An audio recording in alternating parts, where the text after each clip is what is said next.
বিরোধীতে যাওয়ার আগে আমরা যে খবরের দিকে নজর রেখেছিলাম, অর্থাৎ বালুরঘাটে কিন্তু একাধিক অভিযোগ সামনে আসছে এবং মূলত কেন্দ্রীয় বাহিনীর বিরুদ্ধেই ইতিমধ্যেই দ্বিতীয় দফায় সরব হয়েছে তৃণমূল কংগ্রেস নেতৃত্ব। এবং যেমন ভাবে দেখা যাচ্ছে যে আজ সকাল থেকেই রায়গঞ্জ এবং বালুরঘাট এই যে দুই কেন্দ্র রয়েছে, সেই দুই কেন্দ্রে কেন্দ্রীয় বাহিনীর বিরুদ্ধে একাধিক অভিযোগ সামনে আসছে এবং সে মতোই সোশ্যাল মিডিয়ায় পরপর পোস্ট করছে তৃণমূল কংগ্রেস নেতৃত্ব।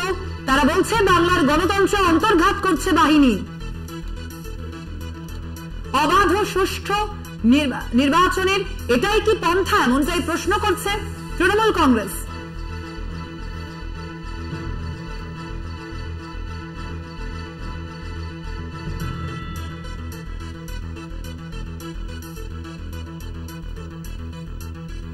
অবাধ ও সুষ্ঠু নির্বাচনের এটাই কি পন্থা, এমনটাই প্রশ্ন তুলেছে তৃণমূল কংগ্রেস নেতৃত্ব। আপনাদের আবারও জানিয়ে রাখি, আজ সকাল থেকেই আমরা দেখেছি বালুরঘাট এবং রায়গঞ্জ থেকে একাধিক অভিযোগ এসেছে।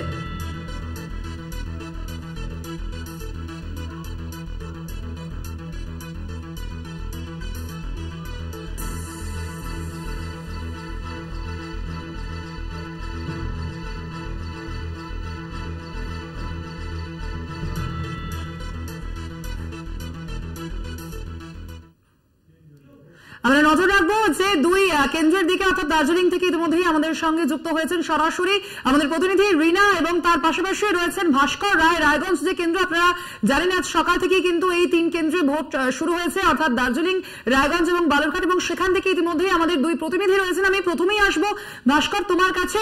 ভাস্কর, আমরা জানি যে রায়গঞ্জ যে অবশ্যই গুরুত্বপূর্ণ একটি কেন্দ্র শাসক দল এবং বিরোধীদের কাছে, এবং সেখানে কিন্তু একাধিক অভিযোগ উঠছে। আমরা দেখছি বিভিন্ন অভিযোগ সামনে এসেছে, কেন্দ্রীয় বাহিনীর বিরুদ্ধে অভিযোগ সামনে এসেছে, এবং সামগ্রিকভাবে আজ রায়গঞ্জ কেন্দ্রের ভোট গ্রহণ প্রক্রিয়া কেমন চলছে জানতে চাইব।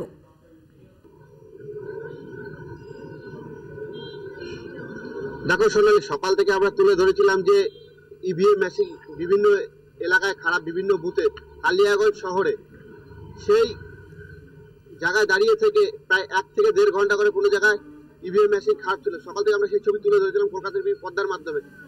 আমাদের খবরের সম্প্রচারণের পাশাপাশি প্রশাসন তৎপরতা হয় যে ইভিএম মেশিনগুলো তড়িঘড়ি ঠিক করতে।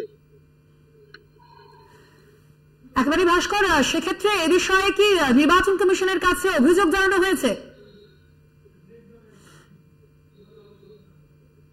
প্রাক্তন কেন্দ্রীয় মন্ত্রী প্রিয়রঞ্জন দাসমুন্সির স্ত্রী দীপা দাসমুন্সি তিনি নির্বাচন কমিশনকে অভিযোগ করেছে। একদমই, অবশ্যই তোমরা দুজন আমাদের সঙ্গে থাকো। এখন একটা সময়, একটা ছোট্ট বিরতির, ফিরছি আবারও বিরতির পর, সঙ্গে থাকুন।